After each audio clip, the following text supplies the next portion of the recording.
"Can I sit with you?" a limping 70-year-old woman asked a Hells Angels biker. Then this happened.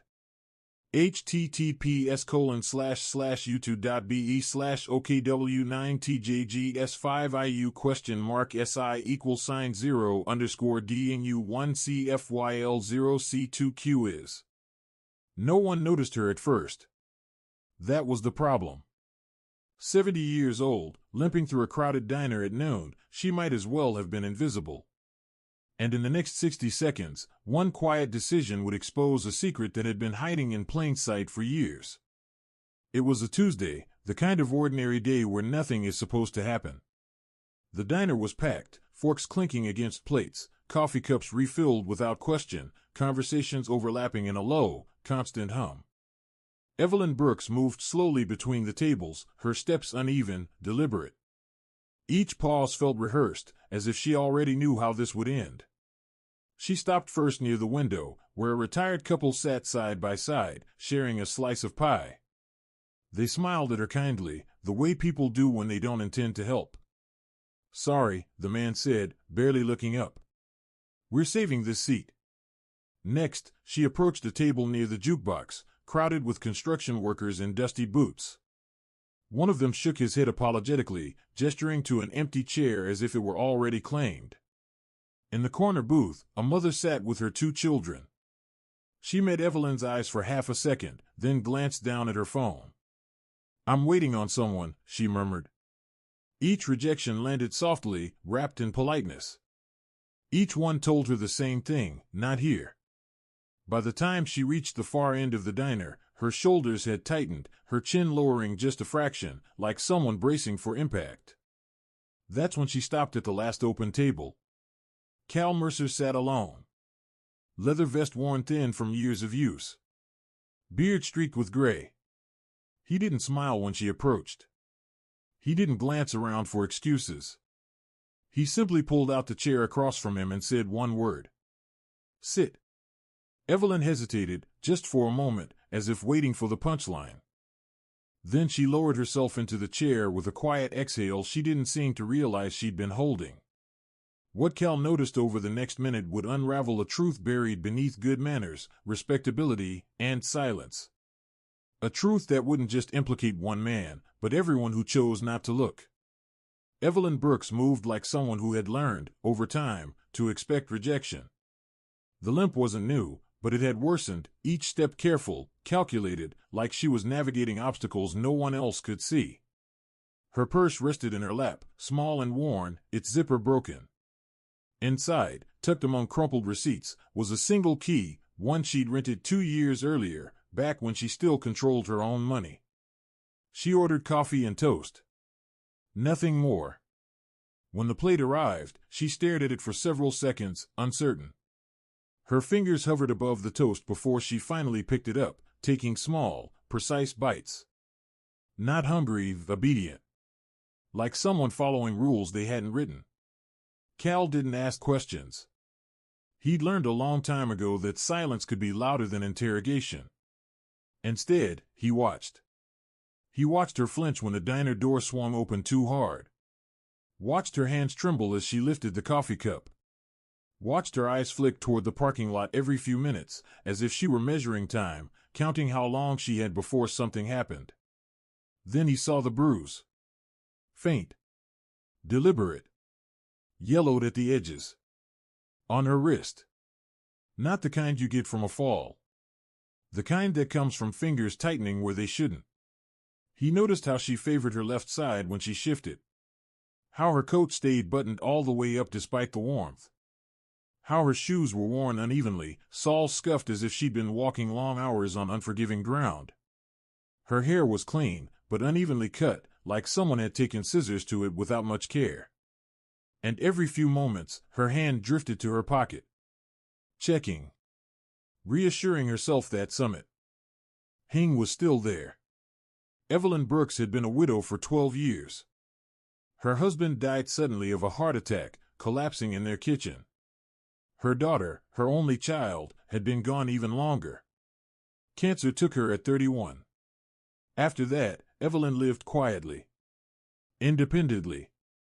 She paid her bills on time, kept her home tidy, attended church every Sunday. She had friends, women from her quilting circle, a neighbor who stopped by for coffee. It wasn't a big life, but it was hers. Then her nephew Victor moved back to town. He was her late sister's son. Polite. Well-dressed. Worked in finance. He spoke gently, always concerned. He told her it wasn't safe to live alone anymore. Too many stairs. Too much upkeep. What if she fell? What if something happened and no one found her for days? He painted a picture of danger that didn't exist. But he painted it so carefully, so convincingly, that even Evelyn began to believe it. So she moved in with him. Her new room used to be the garage, converted just enough to pass as livable. A bed. A chair. A space heater that didn't always work. The walls were thin. The window didn't open. There was a lock on the door. On the outside. Victor explained that, too. It was for her safety. In case she wandered at night. In case she got confused. To everyone else, Victor was a saint. He told people he was taking care of his aunt. And they believed him, because he looked like the kind of man people trust. Crisp shirts. Calm voice. City council meetings. Volunteer work at the food bank. And Cal Mercer knew something most people didn't. Respectability is the best disguise evil ever wears. Cal didn't take people at their word. 20 years riding with the club had taught him that. Before that, the service had taught him worse. The most dangerous harm didn't announce itself, it hid behind good intentions and clean reputations. He'd lost his younger brother that way. Not to violence. To neglect. To people who said they cared but never checked. To assist. That listened to the right voices and ignored the quiet ones. And sitting across from Evelyn Brooks, Cal knew exactly what he was looking at. Not a coincidence. Not bad luck. But a pattern that too many people had politely chosen not to see. By the time anyone realized something was wrong, it was already too late. That was the lesson Cal had learned the hard way, and it was the one lesson he refused to forget. His brother had died in a care facility where the staff was stretched thin and barely paid enough to care, let alone notice. Corners were cut. Complaints disappeared into paperwork. Warning signs were brushed aside because acknowledging them would have meant responsibility. And by the time someone finally paid attention, there was nothing left to save. Cal had sworn then that he would never be that person. Never the one who looked away because it was uncomfortable.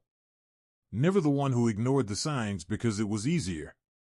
So when he saw Evelyn sitting across from him in the diner, hands shaking as she stared down at a piece of toast she couldn't bring herself to finish, he didn't see a confused old woman. He saw someone running out of time. At first, she kept things light. Small talk. The weather. The coffee. How long the diner had been there. How places used to feel different when she was younger. Her voice stayed calm, almost rehearsed, like she was sticking to safe ground. Then, almost casually, almost like a test, she said something that changed everything. "I'm not supposed to be outside." Kel set his coffee cup down slowly. "Says who?" She didn't look at him. Her eyes dropped to the table, tracing the edge of the wood with one finger. "My nephew," she said. "He says it's not safe. That I might get confused. Wander off." Kel studied her. "Do you get confused?" For the first time, she looked up and met his eyes. And in that moment, there was nothing foggy about her expression.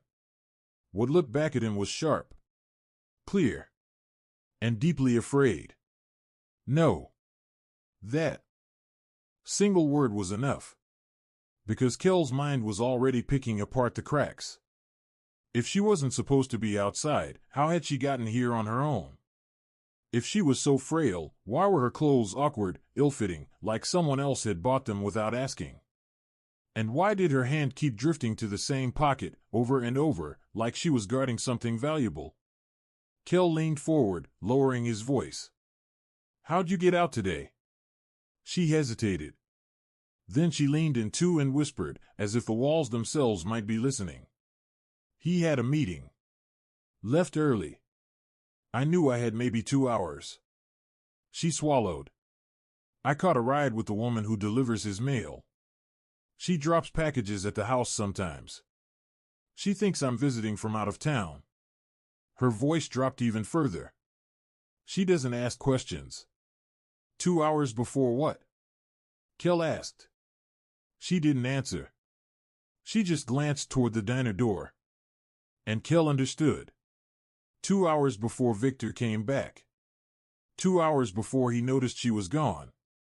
2 hours before whatever consequences she had learned to fear. When Evelyn stood to leave, her movements stiff and careful, something slipped from her purse and clinked softly against the floor. Kel picked it up without thinking, a storage unit key. He turned to return it, but she was already limping toward the exit, disappearing into the afternoon. He turned the small metal tag over in his hand. Unit 47. Pine Self-Storage. Kel didn't go to Victor's house. He went back to the clubhouse. Ronan Hale, the chapter president, was exactly where he always was. Late 50s. Gray hair pulled back tight. A face worn by years of decisions that actually mattered. He wasn't a man who wasted words or time. Ronan listened as Kel talked. He didn't interrupt. Didn't challenge anything. He just absorbed the details, piece by piece, like he was assembling a puzzle in his head. When Kel finished, Ronan asked only 2 questions. You believe her? Yeah. Ronan nodded. Once. Then we move. They started with the storage unit. Inside, the truth spilled out fast and ugly. Files. Old legal documents. Insurance policies with recently updated beneficiaries, every single one naming Victor. A handwritten note in Evelyn's shaky handwriting that read, "If I disappear, this is why." Medical records showing appointments that never happened. Prescription refills for medications she'd never taken. She'd been collecting evidence for 2 years. Quietly. Carefully. Starting back when she first sensed something was wrong, before Victor had taken complete control.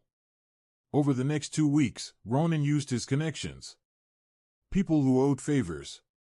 People who knew how to look without being seen. What they found matched the story perfectly. Evelyn's pension checks were being deposited into an account she couldn't access. Her mail had been rerouted. Her phone had been disconnected 6 months earlier, Victor telling the provider she didn't need it anymore because of her condition. And the room she lived in, the converted garage, told the rest of the story. The door locked from the outside. A deadbolt installed on the exterior. One of the guys rode past the house late one night and noticed the windows. Bars. Not decorative. Functional. Victor had explanations ready for everyone. The neighbors. The church. Anyone who asked. She was declining. Forgetful. It was safer this way. Controlled. Managed. He even told people she'd asked for the bars herself. Said she was afraid of break-ins. And people believed him.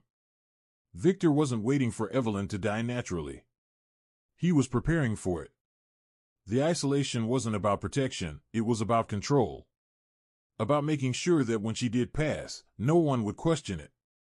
No one would investigate. Because by then, she'd already be a ghost. A woman no one had seen in months. A woman everyone assumed was just old. Just fading. Just gone. And what made it worse was that Victor had already started laying the groundwork. 3 weeks earlier, he'd mentioned to a coworker that Victor had already begun laying the groundwork.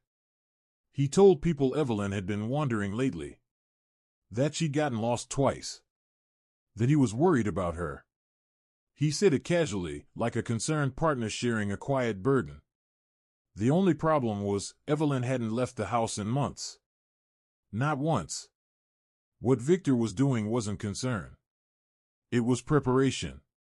He was constructing a story before anyone knew there would be questions. Around the same time, he started calling a funeral home. He framed it as practicality, planning ahead, being responsible, making sure everything would be easy when the time came. But when investigators later spoke to the funeral director, the details stood out. Victor had been unusually precise. Closed casket. No viewing. Immediate cremation. No delays. No room for questions. It sounded less like grief and more like damage control. Like someone who didn't want anyone looking too closely. Ronan didn't call the police. Not yet. He understood how these things usually played out. Victor looked good on paper. Clean record.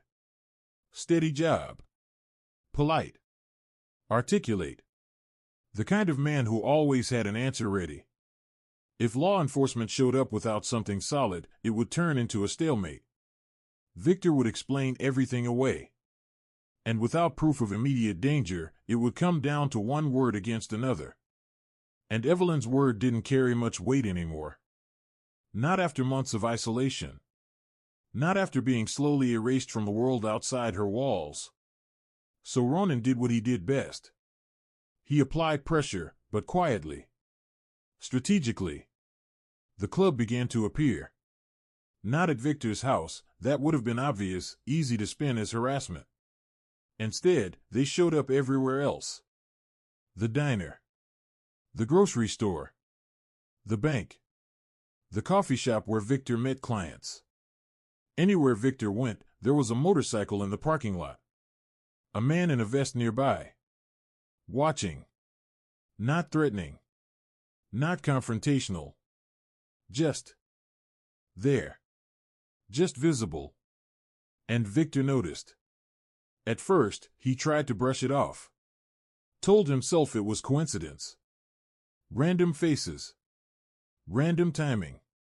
But when the same bike appeared 3 days in a row, when the same man kept showing up in the edges of his vision, something shifted.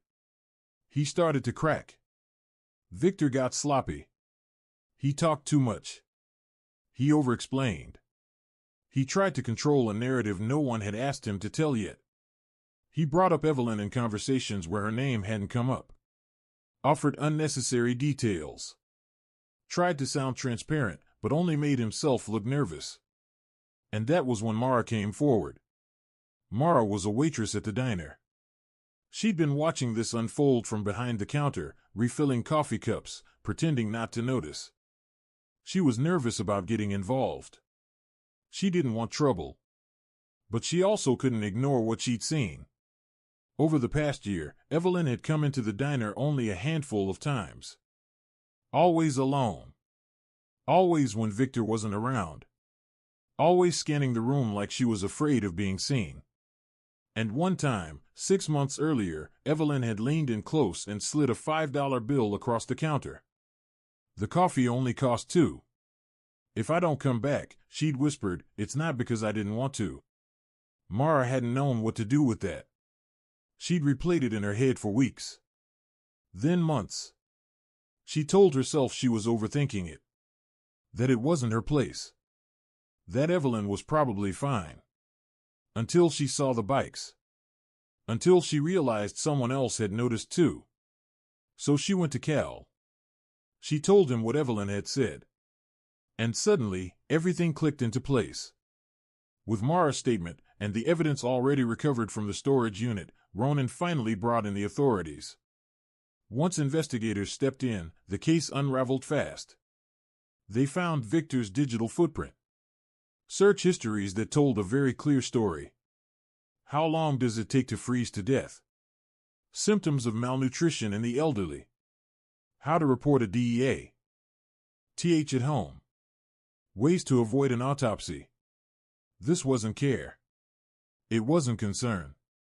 It was calculation. Then came the financial records. 3 weeks earlier, on the very same day Victor told a coworker Evelyn had been wandering, he'd updated her life insurance policy. Transferred the deed to her house into his own name. And withdrawn $10,000 from her account, claiming it was for home improvements. Improvements investigators could find no trace of. And then there was one more detail. 2 days after Cal and Evelyn met at the diner, Victor filed a police report. He claimed Evelyn was prone to wandering and might go missing. He wanted it documented. On record. Proof that he'd been worried. That he'd done his due diligence. Investigators saw it immediately for what it was. Victor had noticed the bikes. He'd felt the pressure. And he'd started building his defense, creating paperwork that would frame Evelyn's disappearance as an unfortunate accident instead of a crime. He hadn't been reacting. He'd been planning. When Evelyn was finally brought in for questioning, she didn't cry. She didn't fall apart. She sat quietly in the chair, hands folded, and spoke in a steady voice. "I knew," she said. "I knew what he was doing. I just didn't think anyone would believe me. Because that's what people like Victor do. They don't just take your money. They don't just take your freedom. They take your credibility. They make you doubt yourself. They isolate you piece by piece until your voice feels small. Until even when you try to scream, no one hears. But this time, someone did. Cal heard. Ronan heard. Mara heard. And Evelyn told them everything. How it had started slowly. How Victor suggested she didn't need to drive anymore, that it was dangerous at her age. Then he took her keys. How he said church was too much walking. Then he cut off her rides. How he told her she didn't need to talk to her friends anymore, that they were just gossiping, that they didn't really care. And, step by step, her world got smaller. Until it was just him. She told them everything after she disconnected her phone. She talked about the food first. How, little by little, the meals had changed. Plates that used to be full started arriving half empty. Portions shrank so gradually that at first she thought she was imagining it.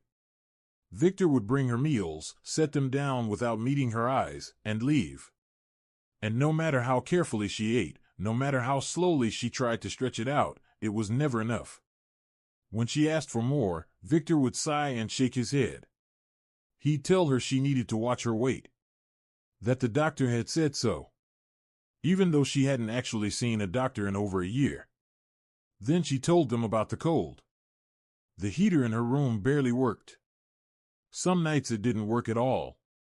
She'd asked Victor for extra blankets, once, twice, more times than she could count. Each time, he'd said he'd get them. And each time, nothing happened. She described waking up in the dark, her body stiff, her hands numb, watching her breath fog the air in front of her face. Lying there, shivering, wondering if this was how it would end. Quietly. Unnoticed. She told them about the lock. At first, Victor said it was temporary. Just until she adjusted to the new space. Then it became for her safety. So she wouldn't wander. So she wouldn't get hurt. The words sounded reasonable, almost kind, until one day she realized the door only locked from the outside. Slowly, without any announcement, the room stopped being a bedroom and started being a cage. She told them about the silence. Days passed without conversation. Sometimes longer. Victor would drop off food, set it down, and leave without saying a word. No small talk. No check-ins. No questions. She started talking to herself just to remember what her voice sounded like. To remind herself she was still there. And finally, she told them about the fear. Not a sudden fear. A constant one. A quiet, gnawing NSE that something was coming. That Victor was waiting for something. Every night when she closed her eyes, she wondered if she'd wake up. And every morning she did, she felt both relief and dread, because she knew it meant another day trapped inside the same slow unraveling. When the full evidence came out, the financial records, the medical neglect, the carefully constructed lies, it stopped being just a case. It became a reckoning.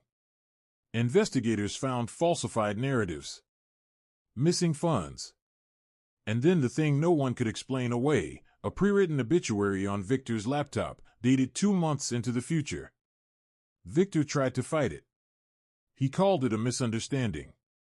Said he was only protecting her. Claimed she was confused.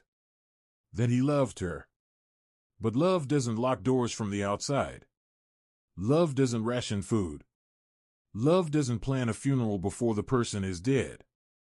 And when investigators played the voicemail Victor had left for an insurance agent, asking about timelines, expected outcomes, and how soon benefits could be processed after death, there was nothing left to argue. The community had to face what they'd missed. The neighbors who saw Evelyn less and less, but never asked why. The church members who accepted Victor's explanations without question. The bank teller who processed pension deposits into Victor's account and never stopped to verify. The system failed because everyone assumed someone else was paying attention. The day Victor was arrested, Evelyn wasn't there. She was sitting in a safe house 2 counties away, wrapped in a blanket that actually kept her warm, eating a meal she didn't have to ration or hide. Kel sat across from her, just like he had in the diner that day. She looked at him and asked, "Why did you help me?" He answered simply, "Because you asked to sit down." And that was the truth. That's all it took. She cried then, not from sadness, but from relief. Because for the first time in years, someone had seen her. Not as a burden. Not as a problem. But as a person. Later, she told Cal about the storage unit. How she'd rented it back when she still had access to her own money. Back when she first sensed something was wrong but couldn't prove it yet. She'd been gathering evidence quietly, piece by piece, knowing that one day she might need it. Knowing that one day someone might finally listen. "I just didn't know if that day would come in time," she said. Kel nodded. "It did. Because of you. Because you didn't give up." Victor Brooks was charged with financial exploitation, false imprisonment, elder abuse, and attempted manslaughter. The prosecutor argued that the conditions Victor created were designed to slowly kill Evelyn while preserving plausible deniability. The defense tried to paint him as an overwhelmed caregiver. The jury didn't believe it. 9 months later, when the verdict came back guilty on all counts, Evelyn sat in the back of the courtroom with Cal and Ronan beside her. She didn't cheer. She didn't smile. She simply nodded, as if she'd known all along how it would end.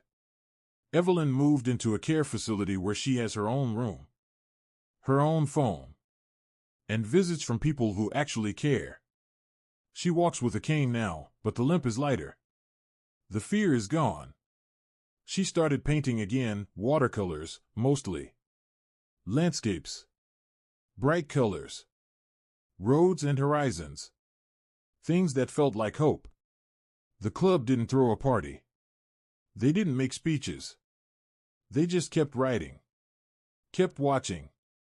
Because brotherhood isn't about violence or revenge. It's about presence. It's about refusing to look away. And every Tuesday, Evelyn goes to the same diner. She orders coffee and toast. Every time, Kel pulls out the chair. Sometimes they talk. Sometimes they don't. Sometimes she brings him one of her paintings, small ones, and he hangs them in the clubhouse. Quiet reminders that the smallest acts can mean everything.